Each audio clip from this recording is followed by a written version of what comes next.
Bienvenidos a la escuela dominical Ven, sígueme.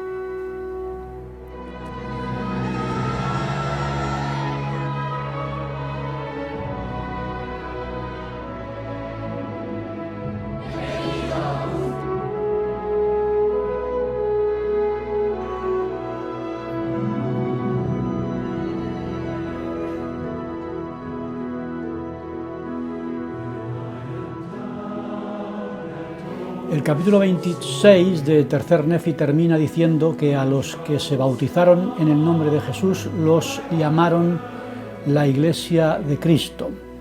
Sin embargo, cuando Jesús se apareció a sus discípulos en respuesta a sus oraciones, tal como leemos en este Tercer Nefi, capítulo 27, les preguntó qué querían de él. Y ellos le dijeron: Señor, deseamos que nos digas el nombre por el que debemos llamar a esta iglesia, porque hay disputas entre el pueblo sobre este asunto. Y el Señor les dijo: ¿por qué tiene este pueblo que estar murmurando y disputando sobre este asunto? ¿No han leído las Escrituras que dicen que debéis tomar sobre vosotros el nombre de Cristo, que es mi nombre?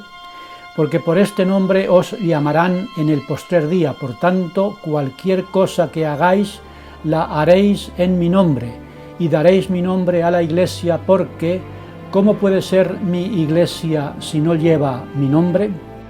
Aunque esto parecía obvio, no estaba tan claro como debería entre los miembros de la iglesia de aquella época.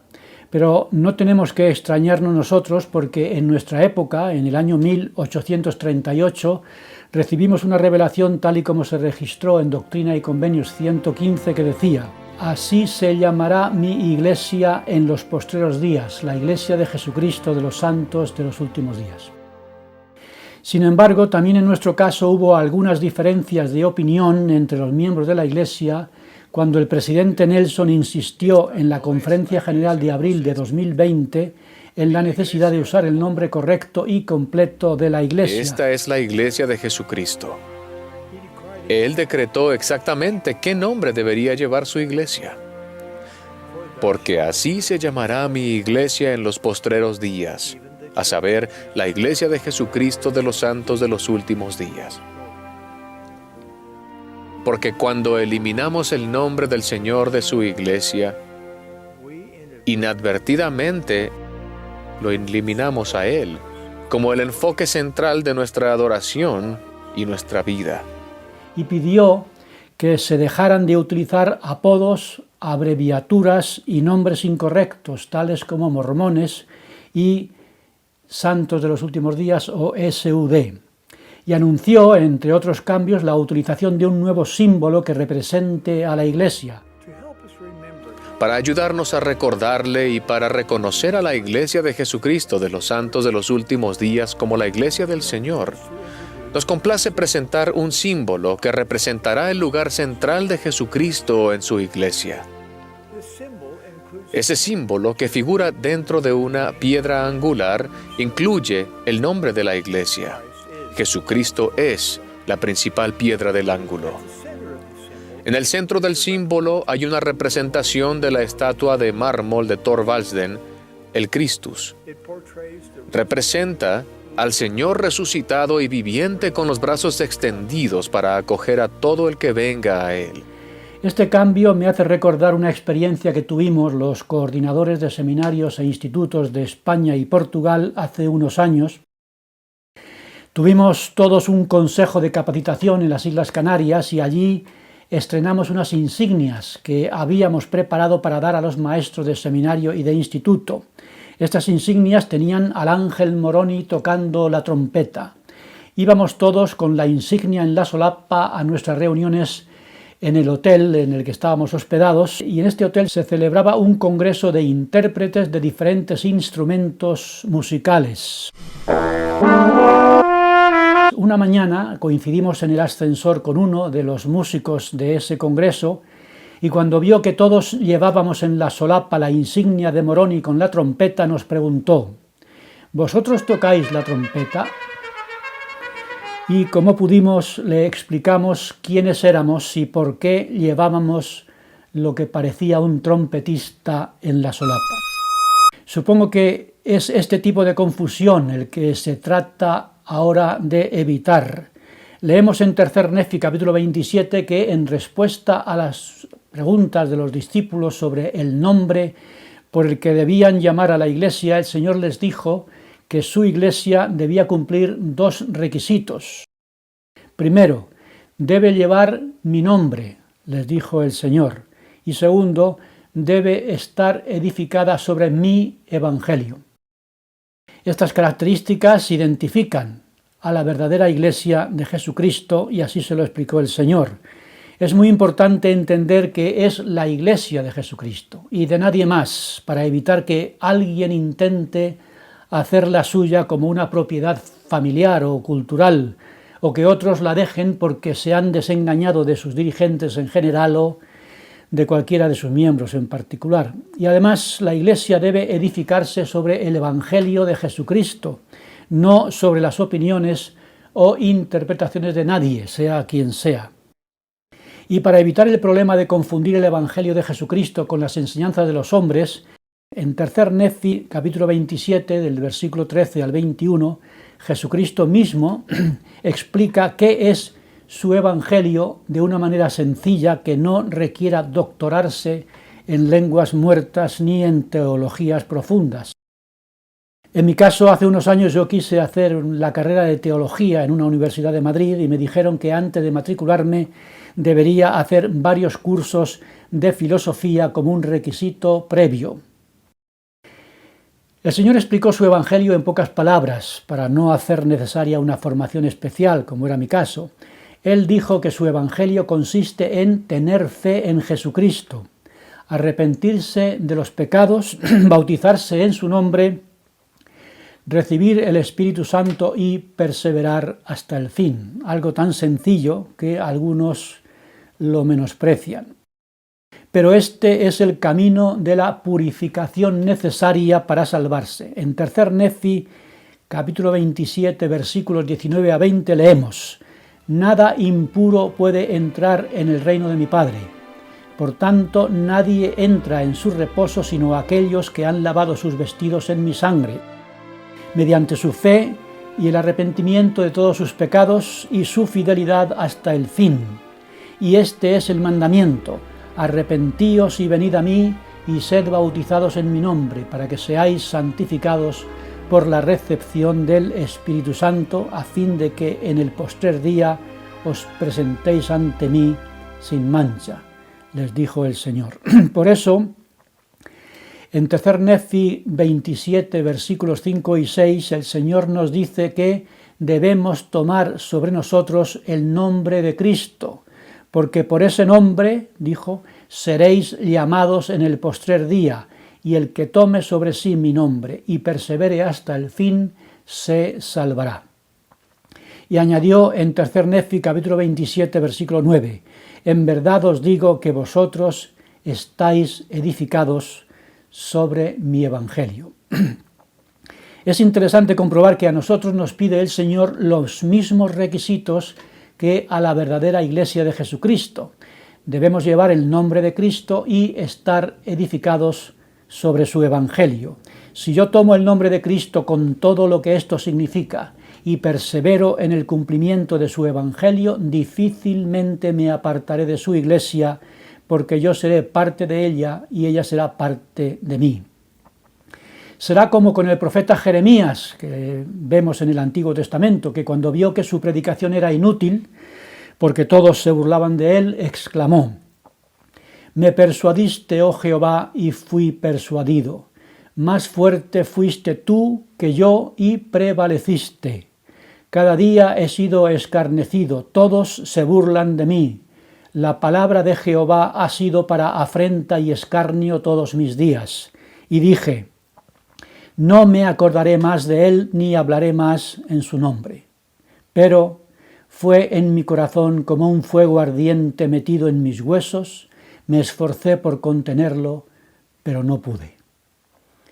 Las palabras de Jeremías: «Oh Jehová, tú fuiste más fuerte que yo y prevaleciste», me recuerdan las palabras del presidente Nelson en la conferencia última de octubre de este año 2020.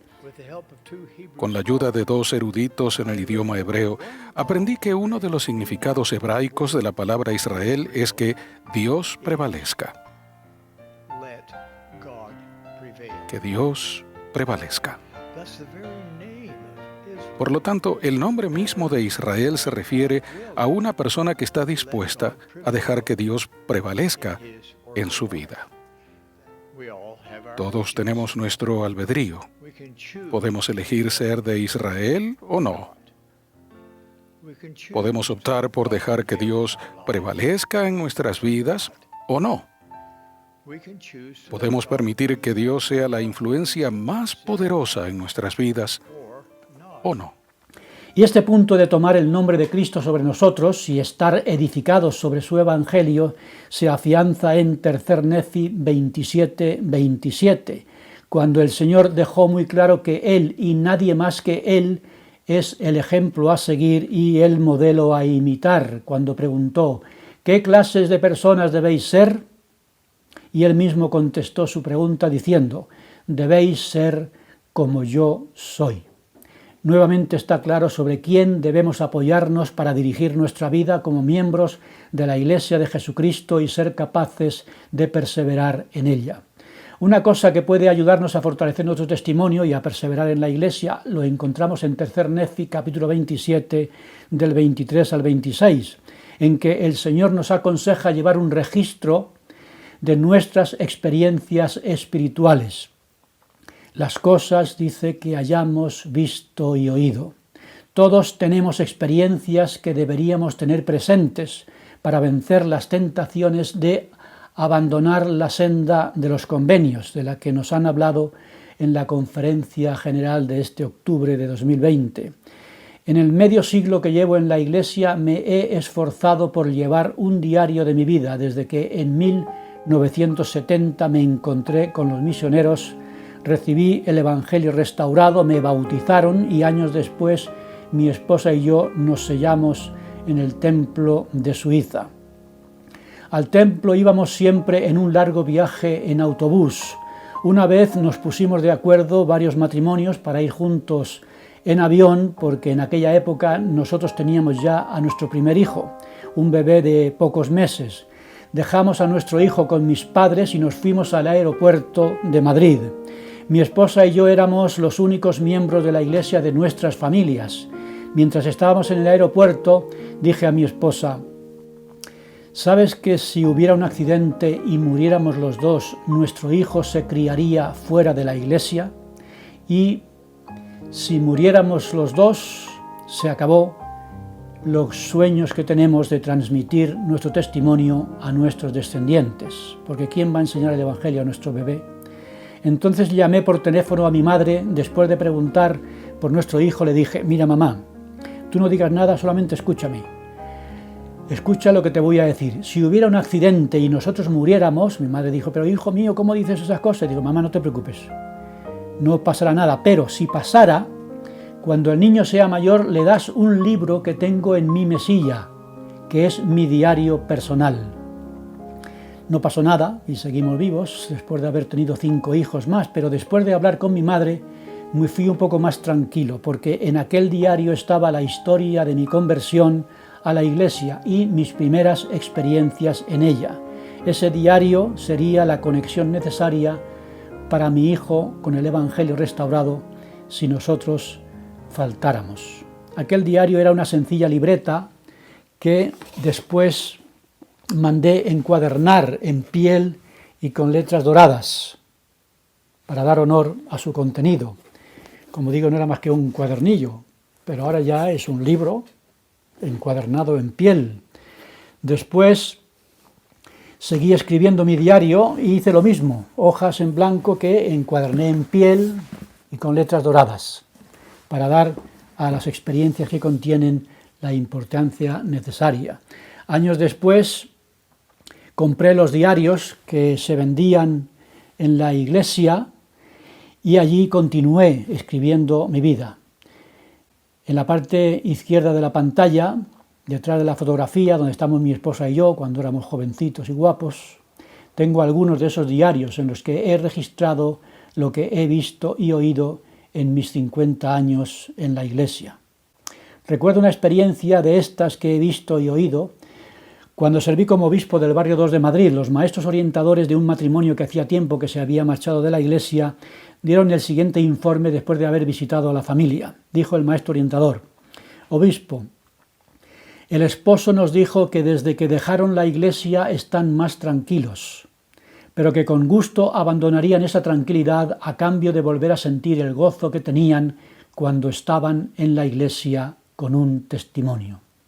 Y creo que muchos miembros de la Iglesia recordamos los años llenos de gozo de nuestra conversión, en los que vivimos con intensidad la restauración del Evangelio en compañía de nuestros maravillosos misioneros.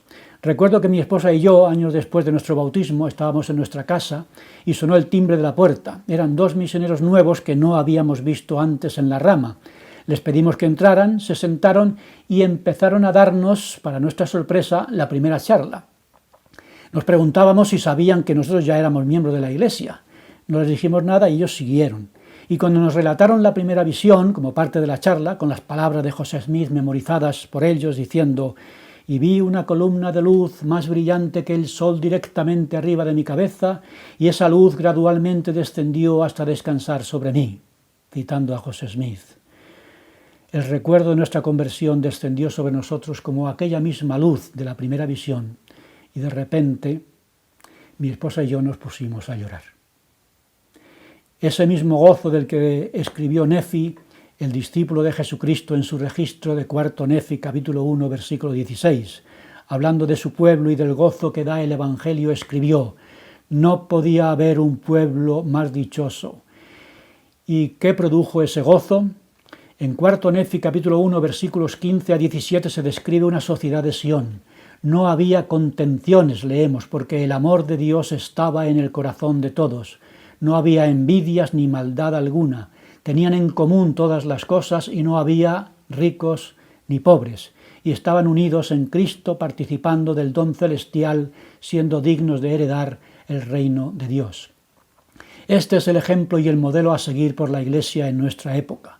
Lograr la unión entre todos, alejados del mundo, organizando la Sión de los últimos días, la nueva Jerusalén, en preparación de la segunda venida de nuestro Señor Jesucristo, con el glorioso reinado de 1000 años del Salvador, y haciendo lo necesario para evitar todo aquello que hizo fracasar esta experiencia después de 200 años, porque si no nos esforzamos puede ocurrirnos como aquellos que dijeron que habían transcurrido 200 años, leemos en Cuarto Nefi, y todos los de la segunda generación habían muerto con excepción de unos pocos, y en el año 201 algunos se ensalzaron en el orgullo, ya no tuvieron sus bienes en común, empezaron a dividirse en clases y empezaron a formar iglesias con el propósito de lucrarse, negando la verdadera iglesia de Cristo y la mayor parte de su evangelio. Y cuando habían pasado 300 años, tanto los nefitas como los lamanitas se habían vuelto sumamente inicuos y no había nadie que fuera justo excepto los discípulos de Jesús. Hermanos y hermanas, acabamos de ser testigos de la Conferencia General de octubre de 2020. En ella nos han enseñado cómo seguir adelante en medio de los desafíos de la vida con ánimo y con esperanza. Si hacemos caso de sus enseñanzas y tomamos el nombre de Cristo con nosotros, edificando nuestra vida personal y familiar sobre el cimiento del Evangelio de Cristo, esperando y perseverando con ánimo la vuelta de nuestro Señor en gloria, sin apartarnos de la senda de los convenios, formaremos parte del pueblo más dichoso de la tierra.